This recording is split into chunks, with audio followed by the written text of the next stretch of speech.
예, 불교 교행동 발족을 축하드리면서 귀한 자리에 초대해 주셔서 감사하다는 말씀드리겠습니다. 제가 오랫동안 기후위기 문제를 어떻게 해결할 수 있겠는가 이렇게 고민을 해왔던 사람 중에 한 명으로서 도달했던 결론은 사실은 어쩌면 불교의 가르침대로 하면 된다입니다.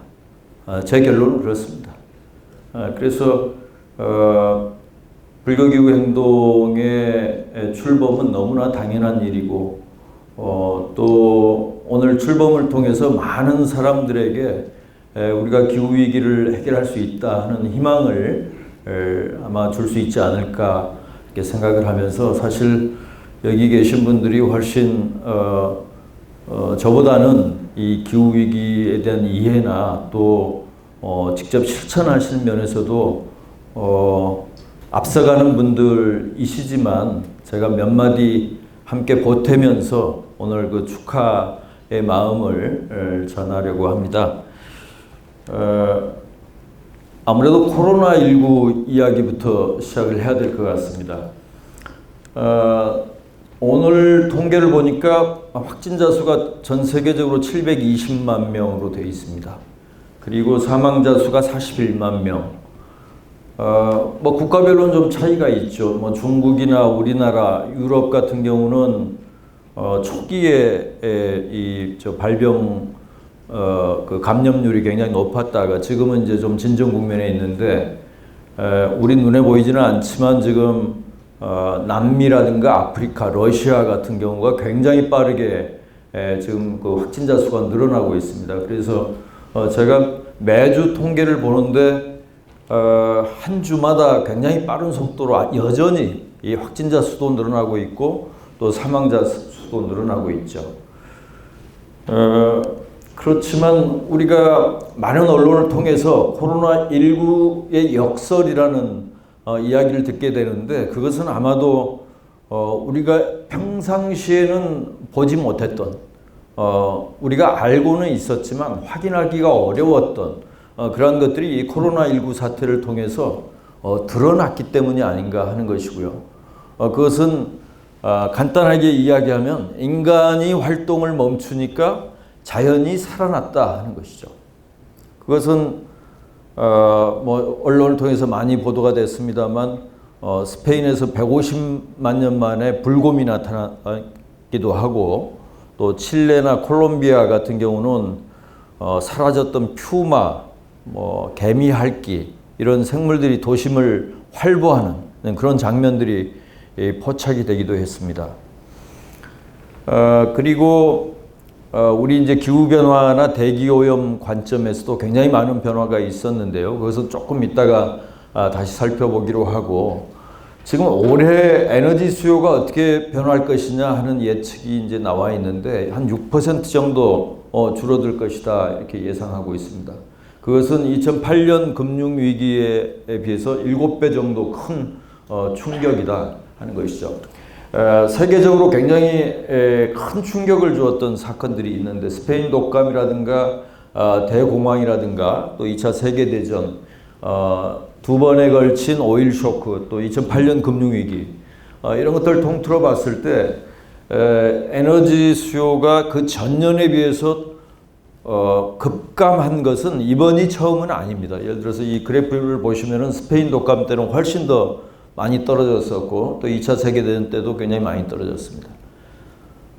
또 사망자 수만 가지고 보면은 사실은 코로나19보다는 예컨대 흑사병, 14세기에 유럽을 휩쓸었던 흑사병 같은 경우는 유럽 인구의 40%에서 60%를 죽음으로 이르게 했기 때문에 사망자 수에 있어서도 코로나19는 비교할 수 없습니다. 그렇지만 왜 세계가 긴장하고 있느냐? 그것은 흑사병이 발생했을 때보다 이 코로나19가 가져오는 경제, 사회, 문화에 걸친 영향이 훨씬 더 광범위하고 깊을 것이다. 이런 진단 때문에 그런 것이 아닌가 싶습니다.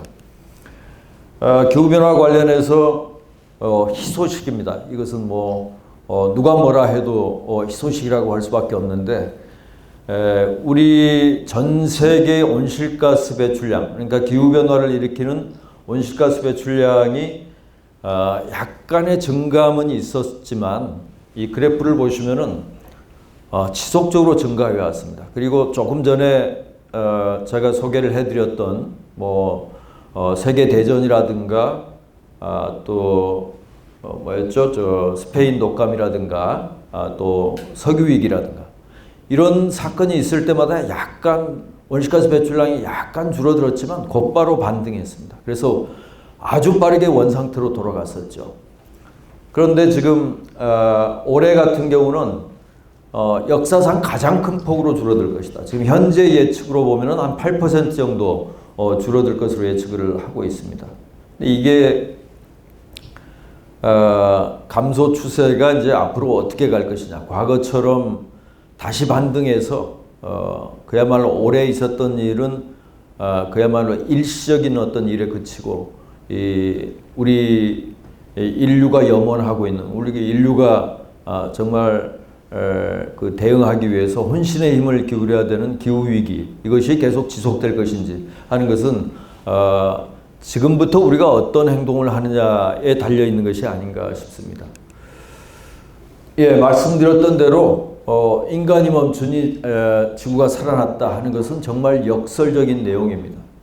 이번에 코로나19로 굉장히 많은 목숨이 사망했고 많은 사람들이 죽었고 또 경제 위기 때문에 또 경기 침체 때문에 고통을 받는 사람들이 굉장히 많이 있죠. 일자리에서 쫓겨난다든가 또 자영업자들이 장사가 안 되기 때문에 문을 닫는다든가 이 생활고를 겪는 사람들이 굉장히 많습니다.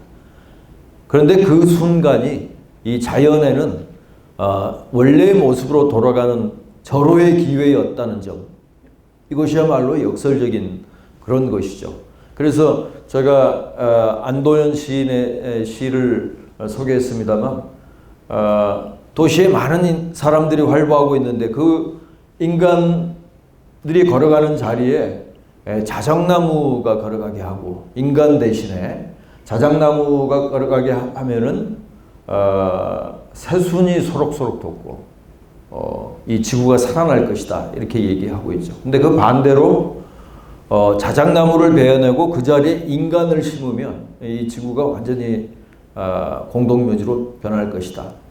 어떻게 보면 우리가 코로나19 사태를 통해서 확인하는 우리 인간이 우리 지구 생태계에 어떤 역할을 해왔는가 하는 그러한 문제를 이 시가 정확하게 얘기하고 있다고 생각합니다. 물론 이 시인이 인간을 다 이 세상에서 없애자 이런 뜻으로 이 시를 쓴 것은 아니죠. 그만큼 우리 인간이 이 지구에서 가해왔던 여러 가지 착취와 파괴의 역사를 이제 시를 통해서 고발하고 있는 것이다 이렇게 생각합니다. 지금 인도 뉴델리의 그 사진이 양쪽에 왼쪽에 이 대기오염 물질이 정말 뿌옇게 있던 그런 사진과 코로나19 이후에 맑은 하늘로 돌아간 그래서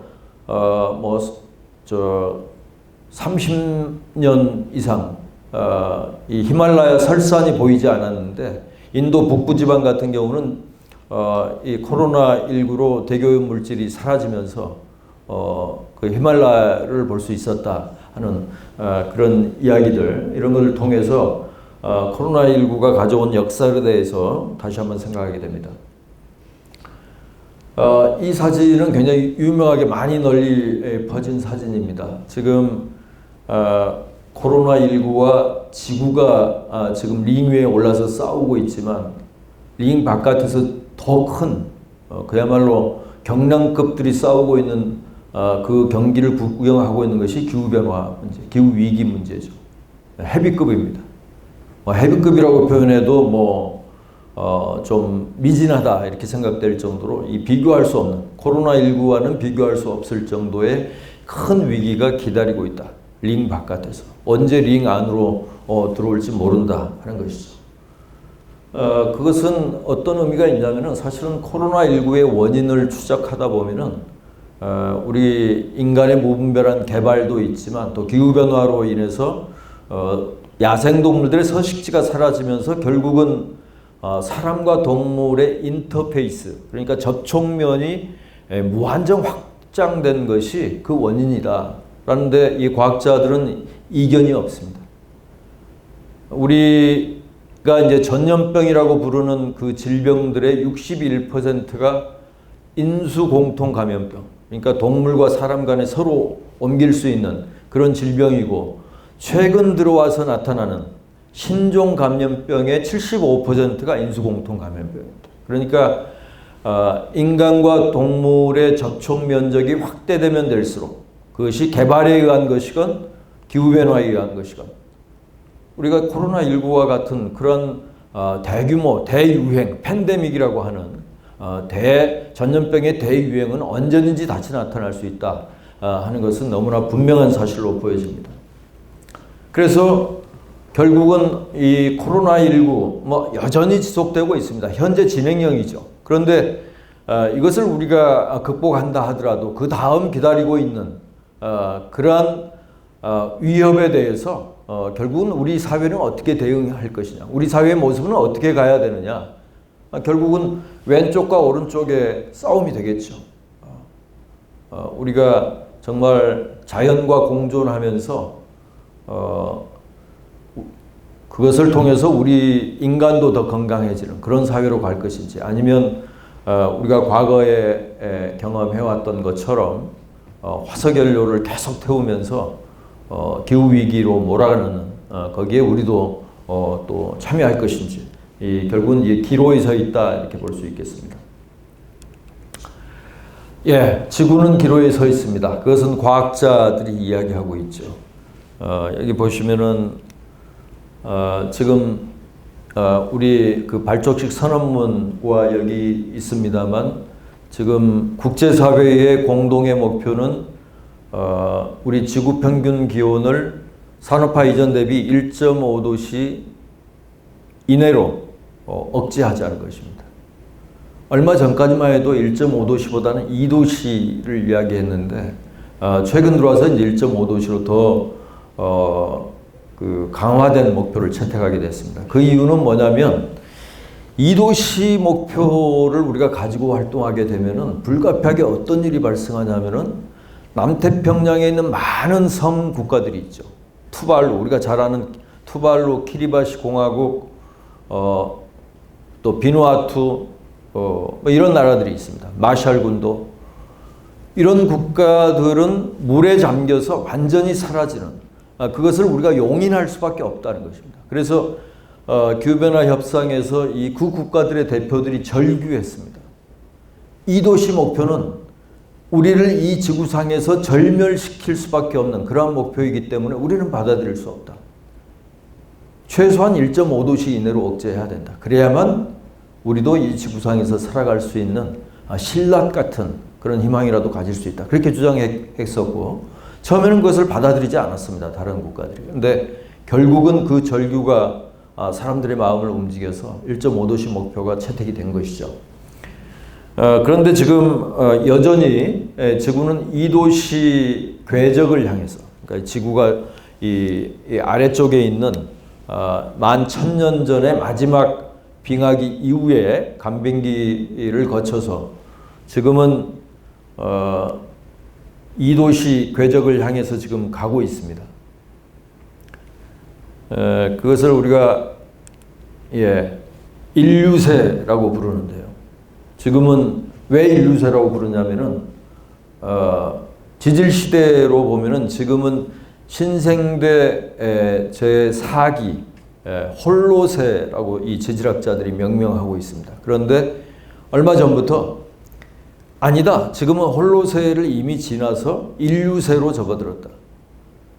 인류세라는 것은 뭐냐면은 우리가 이 지구의 역사 속에서 지구를 변화시켰던 많은 자연계의 힘이 있었습니다. 그것은 지각의 변동이라든가 마그마의 활동이라든가 또 화산의 대폭발 이런 것들이었는데, 그 어떤 지질학적인 사건보다도 인류의 활동들, 지금 인류가 지구 생태계에 미치는 영향이 훨씬 더 크기 때문에 지금은 지질시대 구분을 할 때 인류를 빼놓고는 이야기할 수 없다. 그래서 지금은 인류세라고 불러야 된다 해서 인류세의 시작을 이 학자들도 지금 논의하고 있는 것이죠. 그런데 이 지구가 2도시 궤적을 그리게 될지, 그래서 다시 이 지구 평균 기온도 더 낮아지고 또 해수면 상승도 더 이상 진행되지 않는 이 궤적으로 갈지, 아니면 2도시를 넘어서서 정말로 지금 우리로서는 상상할 수 없는 그러한 궤적으로 가게 될지는 여전히 불투명하고 우리에게 달려있다는 것입니다. 인류세가 어떻게 시작됐느냐? 우리가 이제 늘 언론을 보면은 정부의 성적표를 매기는 것도 그렇고 사람들이 제일 관심 갖는 게 올해 경제 성장률이 얼마가 될 것이냐, 작년에 비해서 얼마나 떨어질 것이냐, 이런 문제입니다. 그게 이제 GDP 문제죠. 그런데 이 GDP가 1900년 정도, 그러니까 지금으로부터 한 100년 조금 남짓되는 120년 정도까지는 거의 0에 가까웠습니다. 상대적으로 보면요.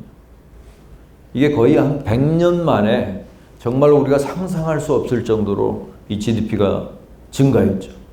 그러니까 1900년대까지 우리 인류가 성취했던 모든 GDP, 그것을 다 합쳐도 20세기 100년간 쌓아올린 GDP보다 더 적습니다. 그만큼 우리가 이 GDP라는 문제에 있어서 큰 변화를 가져온 것은 과거부터가 아니고요.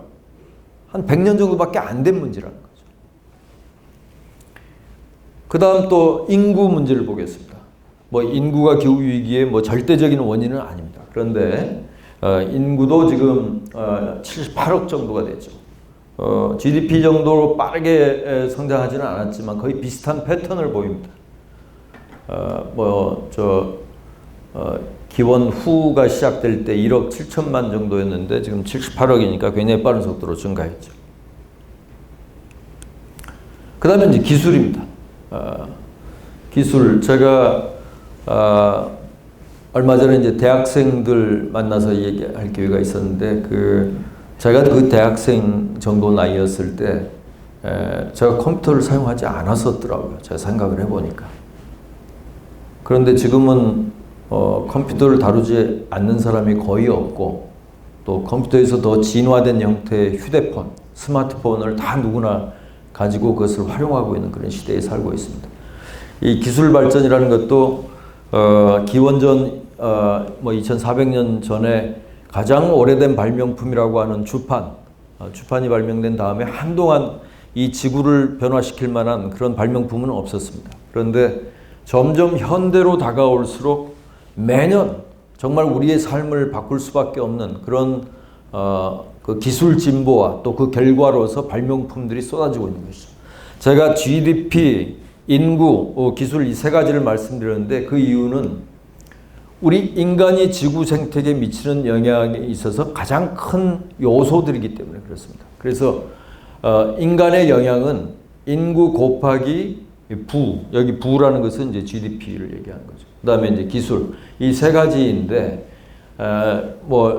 여러분들 이 곱셈을 잘 아시기 때문에 사실은 곱셈에 있어서는 이 세 개 중에 하나만 기하급수적으로 증가해도 결과물, 이 인간의 영향이 기하급수적으로 증가하겠죠. 그런데 조금 전에 살펴보았던 대로 이 세 가지 모두 다 기술, 돈, 인구 전부 다 기하급수적으로 증가했기 때문에 우리 인간이 지구에 가하는 영향이 얼마나 빠르게 증가했는가를 우리가 짐작해 볼 수 있는 것입니다. 기후변화는 문명의 위기라고 이야기합니다. 코로나19로 많은 사람들이 목숨을 잃었지만 오래전부터 기후변화는 21세기 들어서 우리 인간의 건강에 영향을 주는 가장 큰 위협이다. 이것은 랜싯이라는 세계적인 그 의학 전문지죠. 전문 학술지에서 이미 이야기를 했었고, 최근 들어와서는 2050년 정도면은 세계 곳곳의 문명이 더 이상 버틸 수 없을 것이다 라는 그런 보고서들이 나오고 있습니다.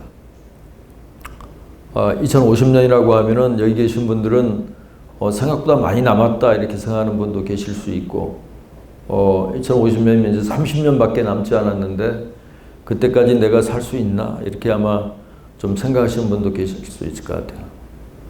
저는 좀 간당간당한 것 같습니다. 제가 2050년까지 살아있을지는 잘 모르겠는데 뭐 제가 문제가 아니라 우리 아이들, 사실은 아이들 또 그 아이들의 아이들이 사실은 살아가야 되는 곳이 이 지구이기 때문에 우리가 2050년이 됐건 2040년이 됐건 정말 그냥 지나칠 수가 없는 것이죠. 그래서 그때가 되면은 이 학자들에 따르면은 특히 전 세계 연안 도시들이 대부분 인구가 1000만 이상인 도시들이 많습니다. 근데 그 연안 도시들이 해수면 상승 때문에 그리고 오랫동안 지속되는 폭염 때문에 폭염이 거의 뭐 한 석 달 정도 지속될 것으로 이렇게 전망하고 있는데요. 그럴 경우에는 거의 인간의 어떤 그 생활 자체가 불가능한 그런 지역으로 변모하게 될 것이고 거기에 따라서 많은 기후 난민들이 발생할 것이다. 이렇게 암울한 전망을 하고 있습니다. 과거에는 환경 문제를 고민하는 사람들이 기후변화 얘기를 했다면 지금은 환경운동가들이나 환경학자들보다 더 목소리를 높이고 있는 사람들이 경제학자들과 경제 지도자들인 것 같습니다. 여기 세계 경제 포럼, 우리나라는 다보스 포럼이라고 알려져 있는 매년 1월 달에 이제 열리게 되는데 그쪽에서 나오는 보고서가 보시면은 전 세계에서 경제를 위협하는 리스크, 소위 위험 요인이 무엇이 있느냐 한 30여 개를 쭉 늘어놓고 전 세계 이름만 대면 알 수 있는 경제학자들, 대기업 CEO들, 예를 들어서 아마존 총수, 뭐 구글 총수 이런 사람들한테 다 설문을 하는 겁니다. 앞으로 세계 경제의 발목을 잡을 수 있는, 세계 경제를 끌어내릴 수 있는 요인이 무엇이냐? 이렇게 질문하면은 여기 지금 나와 있는 것처럼 발생 가능성과 파급력 전부 다 이 기후변화와 연관된 것들입니다. 그러니까 우리가 경제 때문에 기후위기 대응을 잘 못한다고 하지만 실제로 경제 실물에 있는 사람들은 기후위기 때문에 경제가 불가능해질 것이다. 이렇게 이야기하고 있다는 거죠. 그게 우리나라에는 통용되지 않는다는 게 정말 이상한 일입니다. 시간이 됐기 때문에 IPCC라는 전문가 집단, 우리 유엔 산하 2,500명 정도 과학자들이 있는 곳이죠. 그쪽에서는 기후위기는 우리가 극복할 수 있다 이렇게 얘기합니다. 여기 지금 4가지만 실천하면 된다. 에너지를 효율적으로 이용하고 저탄소, 무탄소 에너지를 이용하고 이건 뭐 재생에너지 얘기입니다. 혹자는 뭐 핵에너지 얘기하는 사람도 있습니다만 기후위기를 진지하게 고민하는 사람 중에 핵에너지를 대안으로 생각하는 사람은 거의 없습니다. 일부 있긴 합니다. 그 다음에 이제 탄소 흡수원 확충. 우리가 바다 생태계를 보호하고, 우리가 보통 이제 탄소 흡수원 그러면은 산림을 생각하는데요. 아마존을 포함해서 숲이 많은 탄소를 흡수하기 때문에 산림을 생각하는데 사실은 산림보다 훨씬 많은 양의 열 에너지와 탄소를 흡수하고 있는 것이 바다입니다. 바다 생태계를 보호해야 된다.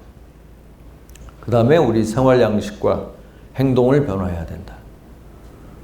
아마 이 4가지가 불교 기후 행동의 어떤 그 발족 이유이기도 하고 앞으로 아마 그 활동을 하실 때 그 고민하실 내용이 아닌가 이렇게 생각이 됩니다. 그런데 이것은 왜 이제 IPCC가 이 4가지를 하면 된다고 하냐면은 기술은 다 있다는 거예요. 또 기술을 적용하는 데들은 돈도 다 있다는 겁니다. 지금 모든 국가가 갖고 있는 경제적인 역량과 기술 이런 것들을 종합해 보면은 그런 재정과 기술을 집중적으로 투입하면은 이거 막을 수 있다 하는 거예요. 예를 들어서 지금 우리나라에도 탄소 제로 건물이 굉장히 많이 있습니다. 돈을 많이 들여서 만들었죠. 그런데 이 견학의 대상 이상이 되지를 못합니다. 왜 그러냐면은 그런 건물을 지을 때 돈이 많이 들기 때문에 사람들이 그것을 하려고 하지 않고 또 정부도 그것을 그쪽 방향으로 강하게 정책을 펼치지 못하고 있습니다. 그러나 제로 에너지 하우스 기술은 우리가 이미 가지고 있다는 거예요. 그러니까 비상사태라고 우리가 느낀다면 좀 비싸더라도 사실은 할 수 있는 거 아니겠습니까? 과학자들이 그렇게 얘기하는 겁니다. 우리가 재정적인 능력과 기술은 가지고 있는데 결여된 것이 있다. 그것은 정치적 의지다. political will 이렇게 얘기합니다. 그것만 있다면 우리가 지금이라도 기후위기 극복할 수 있다. 이렇게 얘기하고 있는 거죠. 저는 IPCC가 제시한 4가지도 의미가 있다 생각하지만 다분히 이 기후변화 문제를 온실가스 배출 이런 쪽으로 좀 좁혀서 얘기하는 것이다. 저는 그렇게 생각합니다. 그래서 제 나름대로 전환이 4군데서 일어나야 된다. 사회체제가 전환돼야 되고 기술체제가 전환돼야 되고 인식체계가 전환돼야 되고 우리 욕망의 구조, 욕망의 체계가 전환돼야 된다. 이 4가지입니다. 사회체제 전환. 여기 보시면은 왼쪽 보시면은 우리가 보통 기후변화에 맞서 싸우려면은 우리가 에너지를 아껴야 된다. 그래서 집에서 다 스위치를 끄고 다녀야 된다. 이렇게 얘기하지 않습니까? 근데 어떤 사람들은 그런 방식으로는 문제 해결할 수 없다. 우리가 꺼야 하는 것은 스위치가 아니라 자본주의다. 이렇게 이야기하는 사람들이 있습니다. 일리가 있는 얘기입니다. 우리가 아무리 개인적인 실천을 해도 우리 사회 구조가 탄소를 많이 배출할 수밖에 없는 그런 구조를 가지고 있다면 우리 개인의 노력은 다 상쇄될 수밖에 없습니다. 오른쪽에 나오미 클라인이라는 캐나다 유명한 작가죠. 이것이 모든 것을 바꾼다. 우리나라도 번역된 그 책을 냈는데 이분도 이렇게 얘기합니다. 우리가 생활 양식과 기후의 싸움이 아니고 자본주의와 기후의 싸움이다. 이렇게까지 얘기합니다. 저는 일리가 있는 얘기라고 생각해요. 사회 구조적인 전환이 있어야 되는데 그렇지만 너무나 극단적인 선택과 극단적인 대비를 하고 있는 것이 아닌가. 좀 그런 부분에서는 약간 저는 생각을 달리합니다. 우리가 사회 구조를 바꿔야 되는 것은 사실이지만 우리 스스로 실천하지 않고 우리가 행동하지 않으면서 기업들에게 무엇을 요구하기가 굉장히 어렵습니다. 그래서 같이 가야 되는 것이죠. 그걸 대별해서 개인적인 실천은 별로 의미가 없다. 사회 구조를 바꿔야 된다. 이렇게 얘기하는 것도 너무 일면적이다. 둘 다 해야 된다. 저는 이제 그렇게 본다는 것이죠. 사회체제 전환과 관련해서 저는 지금까지 우리 기후 위기를 고민하는 분들이 굉장히 많은 고민들을 해왔는데 앞으로 고민해야 될 부분은 특히 이 사회체제와 관련된 것이다. 특히 지금 기본소득제가 갑자기 정치인들이 막 얘기하고 있지 않습니까? 그게 코로나19 영향입니다. 근데 그 더 먼 배경에는 기후위기가 있어요. 그래서 우리가 위기의 시대에는 사회체제 변환이 자연스럽게 논의될 수밖에 없고 그 방향으로 갈 수밖에 없는데 또 하나 우리가 생각을 해봐야 될 것은 저는 노동시간 문제라고 생각합니다. 지금 주 4일제 일부 국가에서 주 4일제를 얘기하고 있는데 과거에 우리가 6일 일하다가 주 5일제 할 때 엄청난 반발이 있었죠.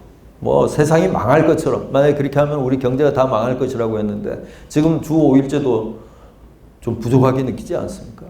얼마나 4일제로 갈 수 있어요. 근데 그것이 우리 삶의 질을 높일 뿐만 아니라 여러 연구에 의하면 우리 탄소 배출 이것을 굉장히 많이 줄일 수 있는 여지가 굉장히 크다.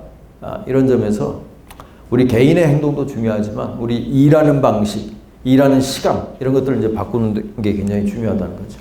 그다음에 이제 기술입니다. 우리가 이제 재생에너지 확대를 얘기하고 있는데 그것은 그만한 이유가 있습니다. 지금 굉장히 빠른 속도로 과학기술이 발전하고 있는데 그 내용을 보면은 탈탄소화, 이 3D라고 합니다. Decarbonization, 탈탄소화, Decentralization, 분산화, 탈집중화. 세 번째가 Digitalization, 디지털화입니다. 이 세 가지가 지금 현재 우리가 직면하고 있는 4차 산업혁명 기술의 특징입니다. 근데 이 세 가지를 다 만족시키는 에너지 기술이 뭐냐? 재생에너지. 재생에너지하고 우리 에너지 효율을 개선하는 그런 기술들입니다. 그래서 이런저런 뭐 탈핵에 대해서 반대하는 사람들, 또 석탄을 더 가져야 된다는 사람들이 있지만 그것은 속도의 문제일 뿐이지 결국은 재생에너지 시대로 갈 수밖에 없고 이미 세계 에너지 시장은 그 방향으로 가고 있습니다. 그 속도가 문제인 거죠. 우리 인식을 바꿔야 되죠.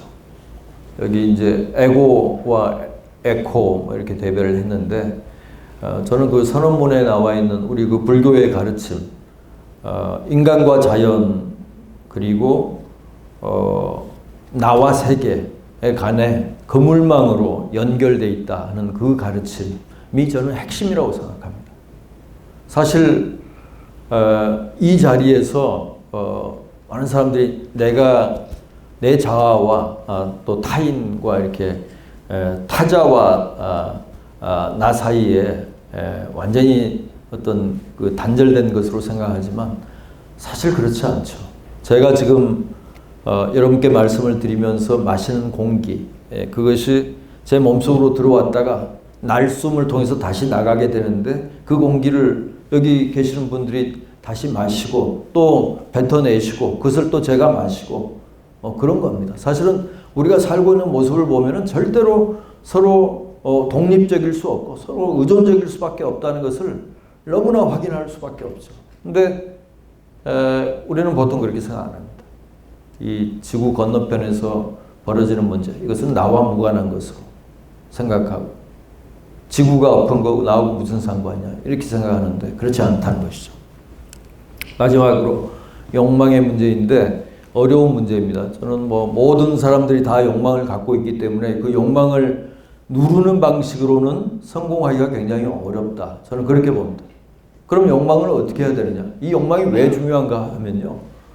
아까 제가 기술체제의 전환이라고 말씀을 드렸는데 기술이 발전해서 아무리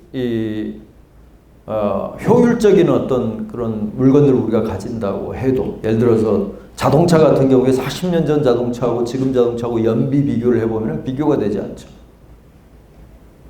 지금 자동차가 연비가 훨씬 좋습니다. 그런데 자동차가 만들어내는 문제가 해결됐느냐? 해결되기는커녕 더 문제가 더 증폭이 됐죠. 그것은 욕망 때문에 그렇죠. 과거에는 자동차가 없어도 전혀 결핍감을 느끼지 않았습니다. 근데 지금 자동차가 없으면 뭔가 큰일 난 것처럼 사람들이 다 그 욕망을 다 가지고 있어요. 하나도 부족해서 2대, 3대 이렇게 갖고 있는 겁니다. 그러니까 기술이 아무리 발전해도 욕망이 증식되는 그 속도가 더 빠르면 기술 발전은 아무런 효용성이 없다는 것이죠. 그래서 이 욕망의 문제로 접근해야 되는데 욕망을 누를 수는 없기 때문에 저는 이제 이렇게 표현합니다. 욕망의 좀 색깔을 바꿀 수는 없을까? 그러니까 우리가 뭔가 많이 소비하고 뭔가 누리고 이런 것들 속에서 내가 이 충족을 해왔다면은 과거에 우리 요즘은 열풍이 약간 좀 사라진 것 같지만 그 올레길을 걷는 분들이 굉장히 많았는데 그 올레길 열풍이 불기 몇 년 전만 하더라도 사람들이 그냥 걸으면서 희열을 느끼고 자기 자신을 돌아보고 할 것으로 누구도 생각을 못했죠. 그러니까 그 사람들이 갖고 있는 그 욕망을 뭔가 이렇게 방향을 좀 바꿀 수 있다거나 아니면 색깔을 바꿀 수 있다면 우리가 욕망과 전면전을 벌이지 않고도 이 욕망 체계의 어떤 그 전환에 성공할 수 있지 않을까 이렇게 생각하는 것입니다. 그냥 간단하게 제가 가진 생각, 평소에 가진 생각을 말씀드렸습니다. 감사합니다.